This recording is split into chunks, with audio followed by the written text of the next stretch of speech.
안녕하세요. 2월 24일 금요일 말드라에 오신 여러분들을 환영하고 축복합니다.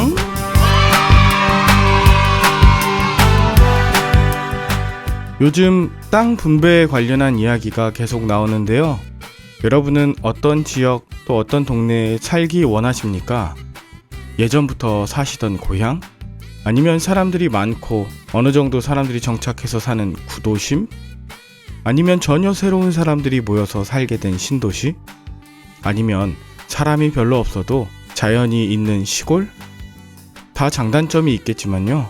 무엇보다도 말씀이신 하나님과 함께 사랑하는 가족과 함께라면 어디든 감사한 보금자리가 되겠죠.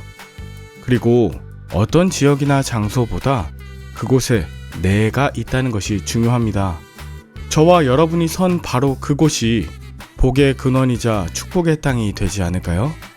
모쪼록 오늘도 여러분이 계신 그 삶의 자리가 축복의 땅, 가장 귀한 지역이 되시길 바라며 오늘도 힘차게 말드라를 시작해 보도록 하겠습니다. 자, 출발!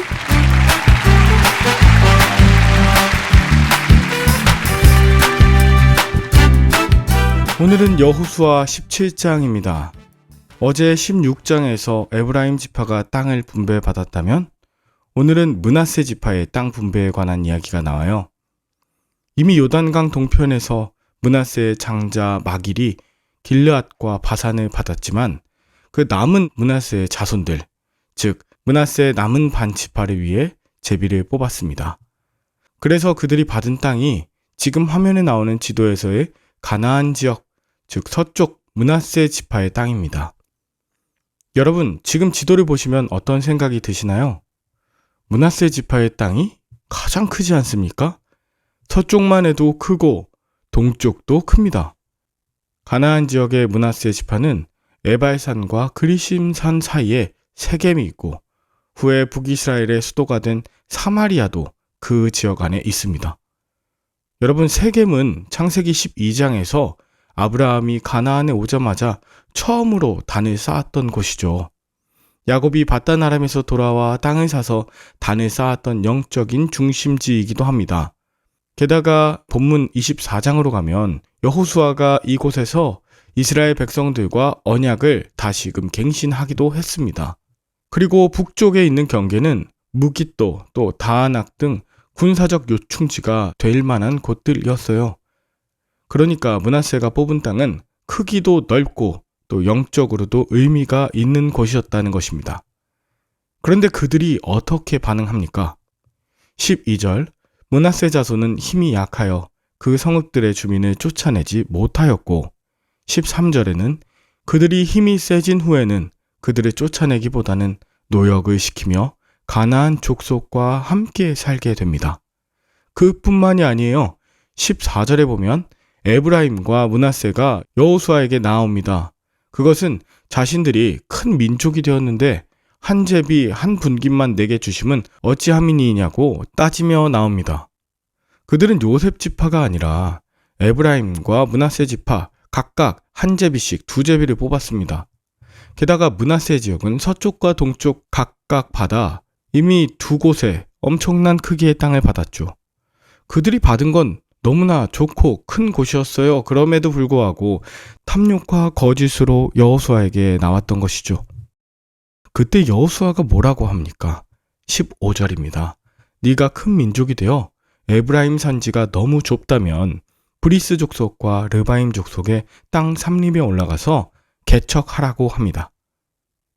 여러분, 에브라임이 정말 큰 민족이었나 살펴보니 에브라임 숫자가 나와 있는 민수기 26장, 그러니까 2차 호구조사 결과를 살펴보니 에브라임은 당시 발람의 유혹에 빠져 죽임당한 시므온 지파 22,000명 다음으로 적은 32,000명의 숫자에 불과했습니다.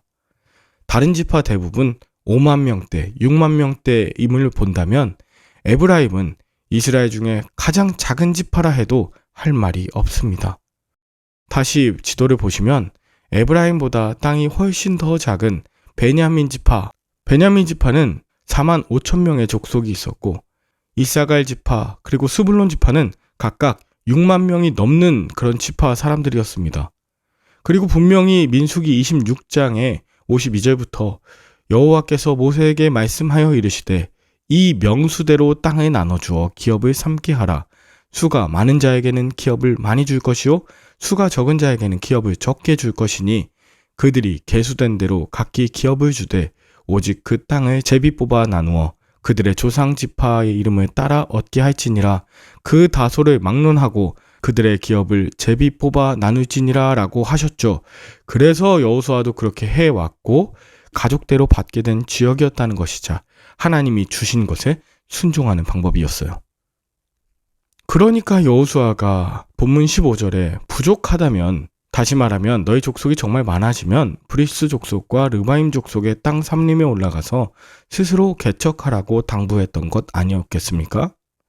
그럼에도 불구하고 16절에 보면 요셉 자손은 그 산지는 우리에게 넉넉하지도 못하고 골짜기 땅에 거주하는 모든 가나안 족속에게는 다 철병거가 있다고 이야기합니다. 즉 산지는 좁고 골짜기 땅이나 평지에 사는 가나안 족속은 철병거가 있어 차지하기 어렵다. 우리에게 더 크고 차지하기 쉬운 땅을 달라고 요구했던 것이었어요. 여러분, 탐욕이 이렇게 무섭습니다. 여러분은 오늘 본문을 통해 무엇을 느끼셨나요? 집을 새로 이사하거나 또 교회를 새로 건축할 때 내가 쓰는 공간이 조금 더 넓고 쾌적했으면 좋겠죠? 그럴 때 갈렙이 개척 정신을 발휘했던 것과 너무나 대조되는 에브라임과 므낫세의 반응이 참으로 아쉽습니다. 땅이 커도 개척을 하라 해도 계속 어렵다는 말만 되풀이하니까요. 어쩌면 그것은 패배에 물든 바로 나의 모습이 아닌지 돌아보게 합니다.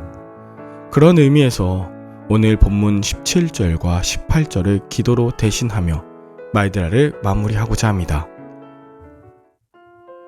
여호수아가 다시 요셉의 족속 곧 에브라임과 므낫세에게 말하여 이르되 너는 큰 민족이요 큰 권능이 있은즉 한 분깃만 가질 것이 아니라 그 산지도 네 것이 되리니 비록 삼림이라도 네가 개척하라.